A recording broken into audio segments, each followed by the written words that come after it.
Hello everyone, எல்லோரும் எப்படி இருக்கீங்க? இன்றைக்கி வந்து ஒரு vlog தாங்க பார்க்க போகிறோம். சண்டே ஆஃப்டர்நூன்லேருந்து மண்டே ஆஃப்டர்நூன் வரைக்கும் நான் என்னென்ன குக் பண்ணேன் அப்படின்னு தான் உங்களோட ஷேர் பண்ணிக்க போகிறேன். இதில் வந்து ragi dosa recipe, potato fry ரெசிபிலாம் வந்து நான் ஆட் பண்ணியிருக்கேன். இன்றைக்கி பார்த்திங்கன்னா சண்டே லஞ்சுக்கு வந்து மட்டன் பிரியாணி, மட்டன் தொக்கு, ரத்தம் குடல், ஆம்லேட் போட்டிருந்தேங்க. ஆம்லேட் பார்த்திங்கன்னா ஹாஃப் பாயில், அது ஆம்லேட் கிடையாது, ஹாஃப் பாயில் போட்டிருந்தேன்.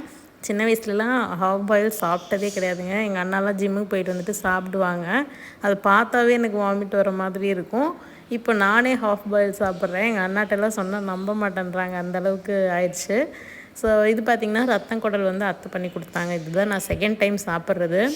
ஆக்சுவலி வந்து லஞ்சு ரொம்ப ஃபுல்லானதுனால நான் டின்னரே அன்றைக்கி சாப்பிட்ல.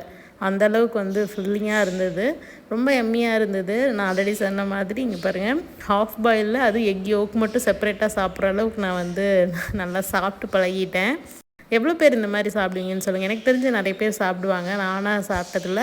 இப்போ ரீசெண்ட் டைம்ஸில் ஒரு 6-7 மந்த்ஸில் வந்து நான் பழகின ஒரு ஹேபிட்னால் இந்த ஹாஃப் பாயில் சாப்பிட்றது. உங்களில் எவ்வளோ பேர் இந்த மாதிரி ஹாஃப் பாயில் சாப்பிடுவீங்க, எவ்வளோ பேருக்கு பிடிக்கும் அப்படின்னு சொல்லிட்டு கமெண்ட்ஸில் சொல்லுங்கள், நான் தெரிஞ்சுக்கிறேன்.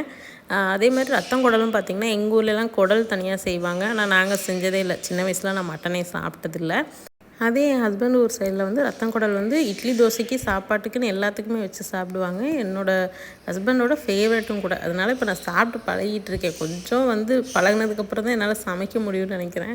அதனால தான் வந்துட்டு இப்போ ட்ரை பண்ணிகிட்ருக்கேன். இதான் செகண்ட் அட்டம்ப்ட்டு, ஓகேவாக இருந்தது. அதுக்கப்புறம் பார்த்திங்கன்னா அரிசி மாவு தீர்ந்துருச்சுங்க. அதனால் வந்துட்டு காலையிலேயே ராகி மாவு அரைச்சிடலான்னு சொல்லிட்டு ராகி ஊற வச்சுட்டேன். இதில் என்னென்ன போட்டிருக்கேன்னு எக்ஸாக்ட் மெஷர்மெண்ட் டிஸ்கிரிப்ஷனில் கொடுக்குறேன். என்னென்ன ஆட் பண்ணியிருக்கேன்னா ராகி, அரிசி, அதாவது இட்லி அரிசி, அதுக்கப்புறம் வெள்ளை அவல், சிவப்பு அவல், உளுந்து, கருப்பு உளுந்து, வெள்ளை உளுந்து, அதுக்கப்புறம் கொஞ்சமாக நிலக்கடலை. நீங்கள் வந்து இந்த நிலக்கடலைக்கு பதிலாக ஆல்மண்ட் சேர்த்துக்கலாம். இல்லை ஆல்மண்ட் பிடிக்காதுன்னு நினச்சிங்கன்னா கொண்டக்கடலை கூட சேர்த்துக்கலாம். வெள்ளை இல்லை கருப்பு ரெண்டுமே சேர்த்துக்கலாங்க. ஸ்நாக்ஸ் மாதிரிலாம் என் பையனுக்கு வந்து ஆல்மண்ட்ஸோ இல்லை பீனட்டோ இந்த மாதிரிலாம் கொடுத்தோன்னா சாப்பிடவே மாட்டான்.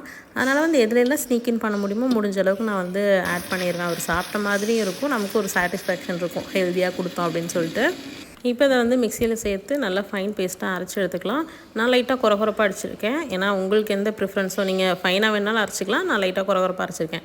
கொஞ்சமாக தேவையான அளவு தண்ணி ஊற்றி கல்லுப்பு போட்டுக்கிறேன். நான் வந்து இது வந்து தோசை மாவுக்கு தாங்க அரைச்சிருக்கேன். உங்களுக்கு இட்லி மாவுக்கு அரைக்கிறீங்கன்னா தண்ணி வந்து கம்மி பண்ணிக்கோங்க. இந்த பதத்தில் இருந்தால் கரெக்டாக இருக்கும் தோசை ஊற்றுறதுக்கு. அதனால் நான் வந்து தண்ணியாக வந்து கரைச்சி வச்சுருக்கேன். நான் வந்து சோக் பண்ணியிருந்த வாட்டர்லேயே தான் நான் அரைச்சேங்க. ஏன் அப்படின்னா அதை ரீசன் நான் நெக்ஸ்ட்டு சொல்கிறேன். இப்போ இது வந்து ஓவர் நைட் இருக்கட்டும். நெக்ஸ்ட் டே மார்னிங் பார்த்திங்கன்னா ஒரு 6 o'clock கிட்ட எழுந்திரிச்சிட்டேங்க. யூஸ்வலாக வந்து கொஞ்சமாவது தெரியும் வெளிச்சம் 6 o'clock. இன்றைக்கி வந்து ஃபுல் டார்க்காக இருந்தது. நம்ம மாவு சூப்பராக புளிச்சிருச்சுங்க. ஆனால் கொஞ்சம் வேஸ்ட்டும் ஆயிடுச்சு. கொஞ்சம் பெரிய பாத்திரத்தில் வச்சுருக்கலாம், கொஞ்சம் சின்னதில் வச்சுட்டேன், அதனால் புளிச்சிருச்சு. ப்ளஸ் வந்து நான் சோக் பண்ண வாட்டரே தான் வந்து ஊற்றி அரைச்சிருந்தேன். யூஸ்வலாகவும் நான் பண்ணுவேன், பட் சம்மர் டைமில் அந்த மாதிரி பண்ண மாட்டேன். ஏன்னா சீக்கிரம் புளிச்சிரும்னு. இது வின்டர் தானே அப்படின்னு சொல்லிட்டு ஆட் பண்ணேன். பட் வின்டர்லேயுமே வெயில் அதிகமாக இருக்கிற காரணத்தினால சீக்கிரமாக புளிச்சிருச்சுங்க. நெக்ஸ்ட்டு பார்த்திங்கன்னா ஆரியனுக்கு பிரேக்ஃபாஸ்ட் பண்ணிடலாம். லஞ்சுக்கு வந்து இன்றைக்கி நூடுல்ஸ் தாங்க பண்ணுறேன். ஒரு 15 டேஸாக கேட்டுட்ருக்கான், எனக்கு நூடுல்ஸ் வேணும், என் ஃப்ரெண்டு கொண்டு வர சொல்கிறான் அப்படின்னு சொல்லிட்டு. ஸோ அதனால் நூடுல்ஸே பண்ணிடலான்னு சொல்லிட்டு இந்த வீட் நூடுல்ஸ் இருந்தது. இது வந்து அமேசானில் தான் வாங்கியிருந்தேங்க. இது ப்ளைன் வீட் நூடுல்ஸ் இருக்கும், உள்ளே எந்த மசாலாஸும் இருக்காது. இந்த மாதிரி சொடக்கு போகிற நேரத்தில் எல்லாமே ரெடியாக இருந்தால் நம்ம ஜஸ்ட்டு குக் மட்டும் பண்ணால் போதும் அப்படின்றனா எப்படி இருக்கும், சூப்பராக இருக்கும்ல. பட் அது நம்ம ட்ரீமில் தான் இருக்கும். எல்லாருக்குமே இந்த ஆசை இருக்கும், பட் அது ட்ரீமில் தான் நடக்கும்னு நினைக்கிறேன். சைடில் அப்படியே பார்த்திங்கன்னா கார்ன், எக் அதெல்லாம் பாயில் பண்ணிகிட்டு இருந்தேன். நூடுல்ஸும் வந்து பாயில் பண்ணிகிட்டு இருந்தேன். ஆரியனுக்கு பார்த்திங்கன்னா நூடுல்ஸும் ரெடி ஆயிடுச்சு. ஆல்மோஸ்ட் 7 o'clock ஆயிடுச்சு. ஸ்கூல் டேஸ்னால் வந்து அவர் எந்திரிக்கவே மாட்டார். வீக்கெண்ட்ஸ்னால் வந்து 6 o'clock அலாரம் வைக்காமல் எந்திரிச்சிருவார். ஸோ அப்படிப்பட்டனால தான் இன்றைக்கும் நான் வந்து அந்த கேப்லேயே தோசை ஊற்றுறதுக்கு முன்னாடியே போய் அவரை குளிக்க வச்சு கூட்டிகிட்டு வந்துட்டேன். ஸோ அவர் ரெடியாகி உட்காந்துருக்காரு. இப்போ தோசை போட்டு அவரை சாப்பிட வச்சிடலாம். இந்த தோசைக்கு பார்த்திங்கன்னா ராகி தோசைக்கு வந்து யூஸ்வலாகவே தேங்காய் சட்னி தாங்க அரைப்போம். ரொம்ப சிம்பிள் தேங்காய் சட்னி, நிலக்கடலை சட்னி எதோடு சாப்பிட்டாலும் ரொம்ப நல்லாயிருக்கும். ஸோ கண்டிப்பாக இதை ட்ரை பண்ணி பாருங்கள். ரொம்பவே ஹெல்த்தியான ஒரு தோசை, அவ்வளோ ஒரு சாஃப்டாக இருக்குங்க. நீங்கள் கிறிஸ்பியாக பண்ணணுன்னு நினச்சிங்கனாலும் பண்ணலாம், பேப்பர் ரோஸ்ட் மாதிரி பண்ணலாம், அவ்வளோ சூப்பராக வரும். கண்டிப்பாக ட்ரை பண்ணி பாருங்கள்.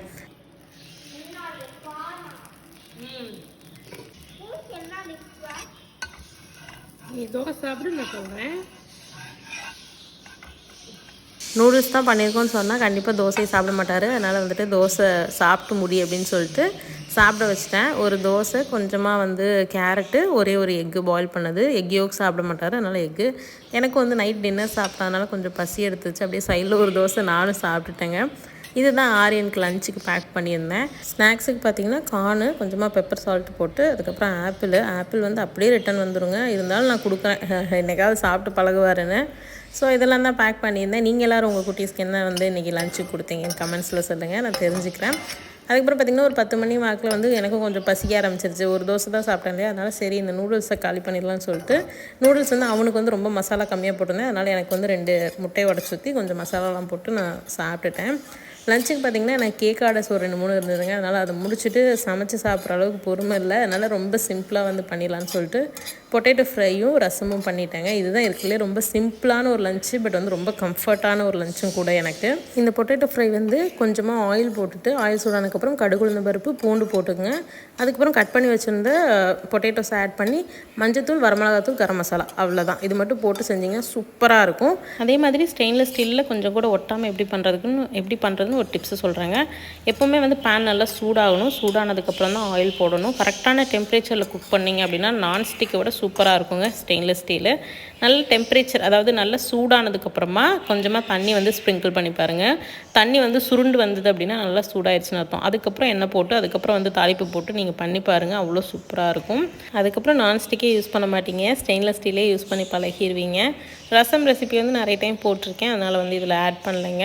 அதுக்கப்புறம் ஆரியனுக்கு வந்து ஒன்று ஆர்டர் பண்ணியிருந்தேன், ஒரு ஹுடி ஒன்று ஆர்டர் பண்ணியிருந்தேன் அமேசானில். அதுதான் வந்திருந்தது, அன்பாக்ஸ் பண்ணியிருந்தேன்.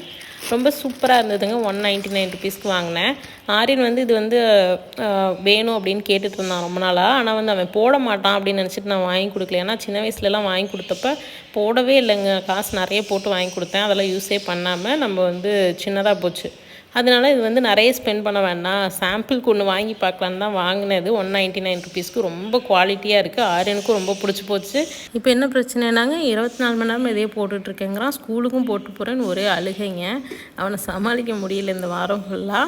அதுக்கப்புறம் பார்த்திங்கன்னா நான் வந்து டின்னர் இல்லைங்க, இது அவன் ஸ்கூல்லேருந்து வந்தோடனே வந்து ஏதாவது சாப்பிட கொடுப்பேன். ஏன்னா வந்ததுக்கப்புறம் தான் ஸ்கூல் லஞ்ச் 12:30க்கு சாப்பிடுவாங்க. 5 o'clock வீட்டுக்கு வரும்போது ரொம்ப பசி எடுத்துகிட்டு எனக்கு. அதனால் வந்தோடனே கொஞ்சம் நேரம் பசிக்குதுன்ட்டே இருப்பான். அதனால் அவருக்கு வந்து இந்த மாதிரி பொடி போட்டு சாப்பிட்றது ரொம்ப பிடிக்கும். அதனால் வந்து நம்ம ரெடி பண்ணி சேல் பண்ணிகிட்ருக்கோம் இல்லையா, அந்த பொடி போட்டு அவருக்கு ஒரு தோசை போட்டு கொடுத்தேன்.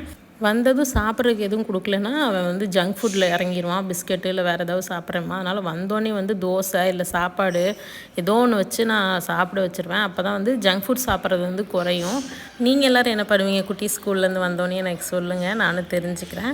நம்மளோட பொடி தோசையும் சூப்பராக ரெடி ஆகிடுச்சு. இந்த பொடி ஏதாவது நீங்கள் ஆர்டர் பண்ணணும் அப்படின்னா நம்மக்கிட்ட ஆர்டர் பண்ணிக்கலாங்க. நம்மக்கிட்ட இட்லி பொடி, பருப்பு பொடி, பூண்டு பொடி, அதுக்கப்புறம் வந்து சாம்பார் தூள், இது எல்லாமே இருக்குதுங்க. வேணுன்றவங்க எனக்கு வாட்ஸ்அப்பில் மெசேஜ் பண்ணுங்கள். இன்றைக்கி பண்ணின பிரேக்ஃபாஸ்ட், லஞ்ச் இதில் வந்து எது வந்து உங்களுக்கு பிடிச்சிருக்கு அப்படின்னு கமெண்ட்ஸில் சொல்லுங்கள், நான் தெரிஞ்சுக்கிறேன். ஓகே கைஸ், உங்கள் எல்லோரையும் இன்னொரு இன்ட்ரெஸ்டிங்கான வீடியோவில் சந்திக்கிறேன். until then bye bye, take care. மறக்காமல் நம்ம சேனலை சப்ஸ்கிரைப் பண்ணிக்கோங்க, கூடவே அந்த பெல் ஐக்கானை கிளிக் பண்ணிக்கோங்க. bye bye.